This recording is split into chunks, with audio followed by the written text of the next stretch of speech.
সেনাপতি কিচককে নিধন করা হয়েছে। যে ব্যক্তি এই ভয়ানক কীর্তি করেছে তাকে অবশ্যই দণ্ড দেওয়া হবে।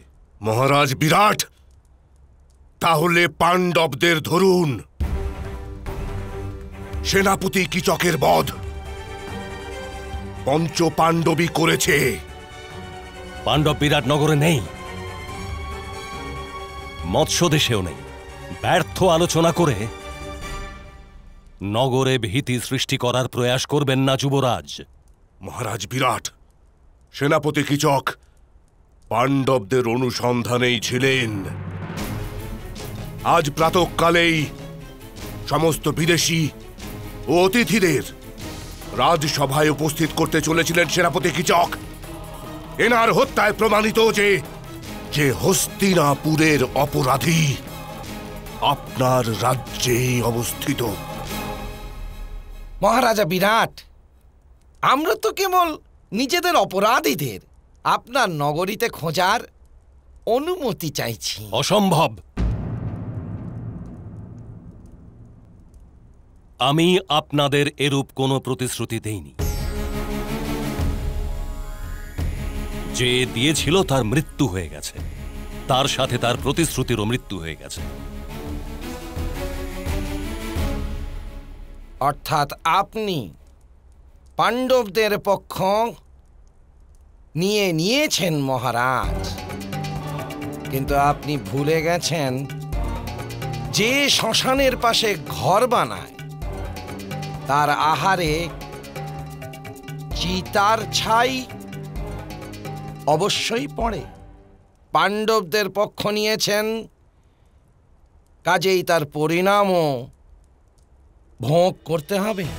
আপনার কথার কি অর্থ গান্ধার রাজ সেটা আমি জানি না, কিন্তু আমার ধৈর্যের সীমা অতিক্রম করুক তার পূর্বে আপনারা এখান থেকে চলে যান।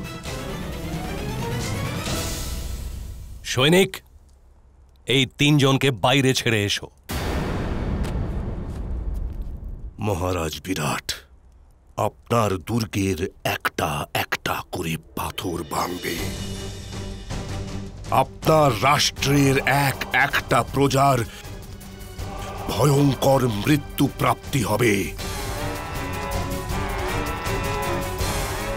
আপনার চোখের সামনে আপনার সন্তানদের বধ করব আমি।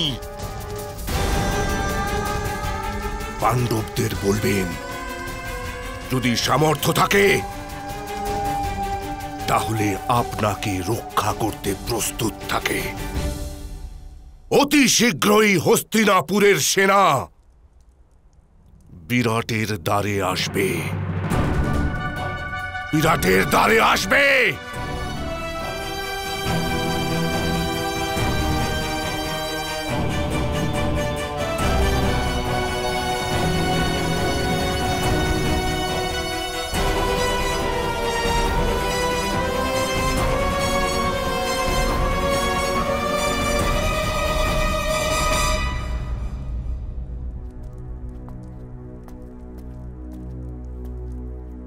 সাবধান, সম্রাট বিরাট পদার্পণ করছেন।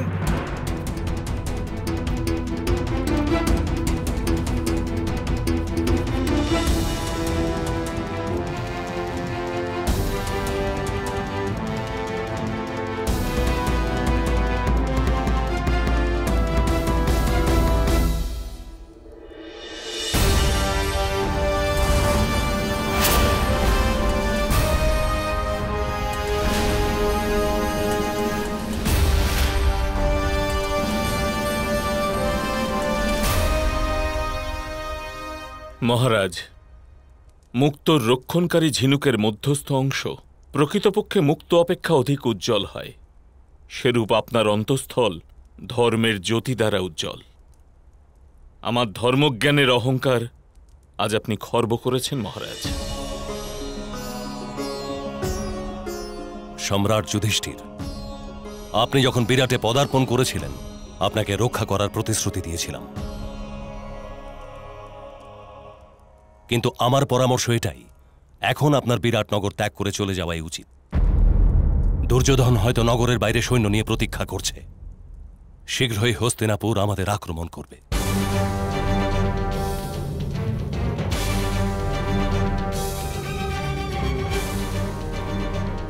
এই যুদ্ধ আমাদের অজ্ঞাতবাস বিফল করার উদ্দেশ্যে ঘটছে মহারাজ।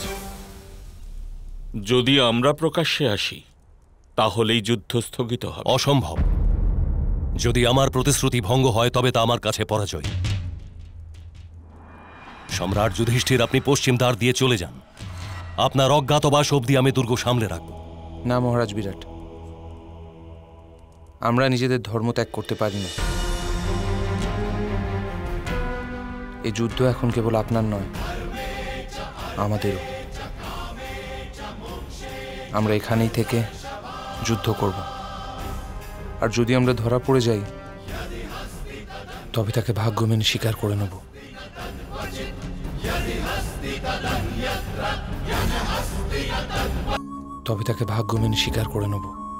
আমার মনে হয় জ্যেষ্ঠ, যেই দিন কৌরব সেনা বিরাটনগরের দ্বারে আসবে সেই দিন আমাদের অজ্ঞাতবাসের অন্তিম দিন হবে।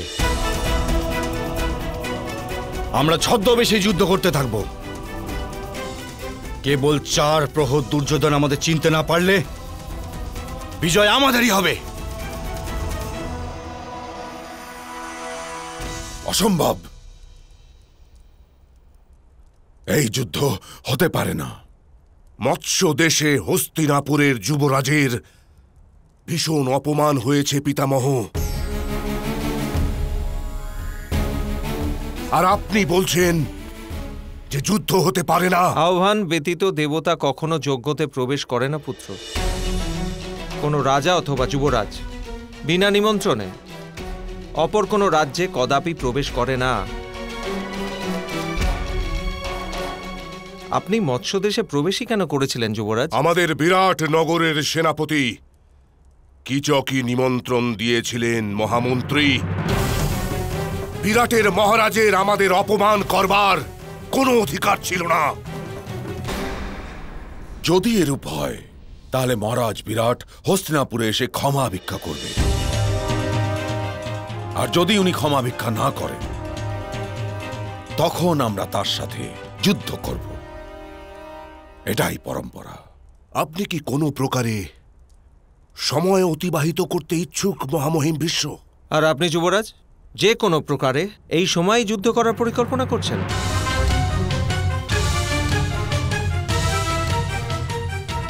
মহারাজ, এই যুদ্ধের পরিণাম ভয়ঙ্কর হতে পারে এবং পাণ্ডবদের সাথে সন্ধি করার আমাদের সব প্রচেষ্টা নষ্ট হতে পারে।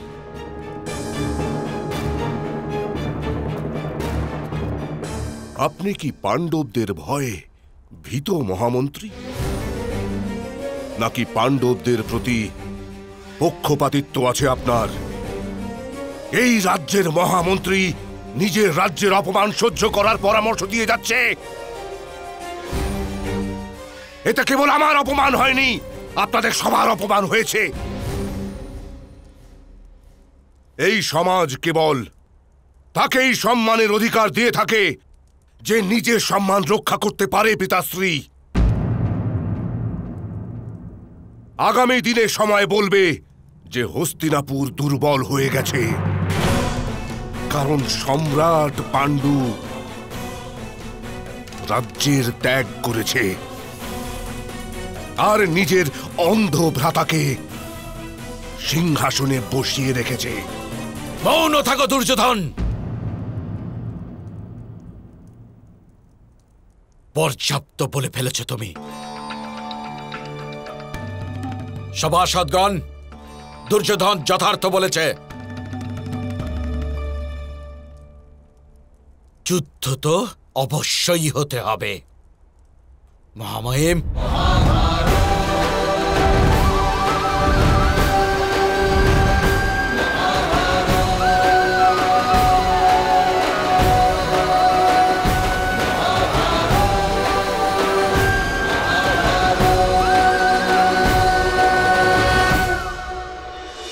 সেনাদের ওপর আক্রমণের আদেশ দিন মহামহিম ভীষ্ম। সূর্যাস্ত হতে চলেছে। কোথায় পাণ্ডবগণ মামাশ্রী?